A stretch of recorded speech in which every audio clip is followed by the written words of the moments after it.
Episode 42 पूरी तरह से भावनाओं और आत्मसंघर्ष से भरा हुआ है। इस बार कहानी बाहर की घटनाओं से ज्यादा भीतर के तूफान पर केंद्रित है, वो जो चेहरे पर नहीं दिखते लेकिन दिल में गहराई तक महसूस होते हैं। कहानी की शुरुआत होती है एक अजीब सी चुप्पी से। घर वही है, कमरे वही हैं, पर हवा बदल चुकी है। रिहान एक कुर्सी पर बैठा है, हाथ में काव्य की दी हुई एक पुरानी डायरी पकड़े। वो पन्ने पलटता है और हर पन्ना उसकी गलती की गवाही देता है। कभी मुस्कुराने वाली काव्य की लिखावट अब उसे जैसे सजा दे रही हो। वो उस पन्ने पर रुकता है जहां काव्य ने लिखा था, रिश्ते भरोसे से बंधे होते हैं, अगर वो डगमगा जाए तो प्यार भी गिर जाता है। रिहान की आंखों में आंसू नहीं, लेकिन उसकी सांसें भारी हैं। वो खुद से बुदबुदाता है, मैंने उसका भरोसा तोड़ दिया और अब मैं खुद से भी दूर हो गया। वहीं काव्य अब एक नई सोच में जी रही है। वो अब भी रिहान को याद करती है, पर अब उसकी याद में रोती नहीं। वो अपने दर्द को अपने अंदर समेट चुकी है। उसने फैसला किया है कि वो अपनी जिंदगी अब किसी और के भरोसे नहीं छोड़ेगी। वो अपनी माँ से कहती है, लोग कहते हैं वक्त सब कुछ ठीक कर देता है, लेकिन कुछ ढाव ऐसे होते हैं जो वक्त के साथ बस गहरे होते जाते हैं। उसकी आंखें सूखी हैं, लेकिन उनमें ऐसा सन्नाटा है जो बहुत कुछ कहता है। रिहान अब खुद से नजरें नहीं मिला पा रहा। वो सोचता है कि माफी मांग लूं, पर फिर डर जाता है कि क्या काव्य सुन पाएगी। क्या उसकी आंखों में अब भी वही प्यार है या अब वो नफरत में बदल चुका है। वो देर रात काव्य के घर जाता है। सड़कें सुनसान हैं, हवा में ठंडक है और आसमान में बादल जमा हैं।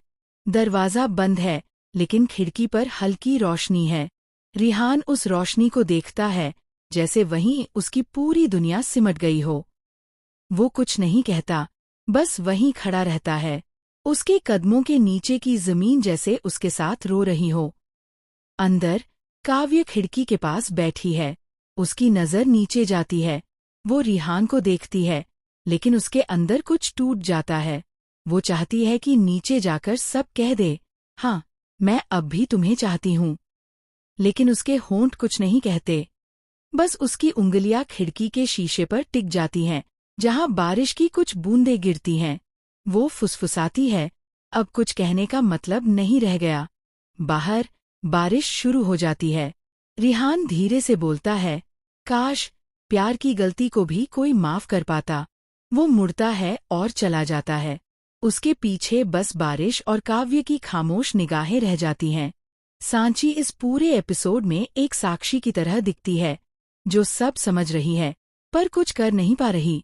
वो दोनों के बीच फंसी है और महसूस करती है कि जब प्यार में विश्वास टूटता है तब दोनों ही हारते हैं। एपिसोड का हर सीन एक कविता जैसा लगता है, बिना राइम के, लेकिन बहुत गहराई के साथ। कहीं कोई शोर नहीं, बस भावनाओं की गूंज। अविनाश मिश्रा की परफॉर्मेंस इतनी सच्ची है कि उसकी खामोश निगाहें भी दर्द बयां कर देती हैं। श्रद्धा ने काव्य को उस मुकाम पर पहुंचा दिया है जहां दर्द अब कमजोरी नहीं, बल्कि गरिमा बन चुका है। एपिसोड खत्म होता है उस बारिश के साथ जो दोनों के बीच की दूरी को धो नहीं पाती। बस एक अधूरा एहसास छोड़ जाती है, जैसे कोई कहानी अधूरी रह गई हो, लेकिन उसका असर बहुत देर तक बना रहेगा। यह एपिसोड हमें ये सोचने पर मजबूर करता है कि रिश्ते तब खत्म नहीं होते जब लोग दूर चले जाते हैं, बल्कि तब जब एक इंसान दूसरे को समझने की कोशिश छोड़ देता है।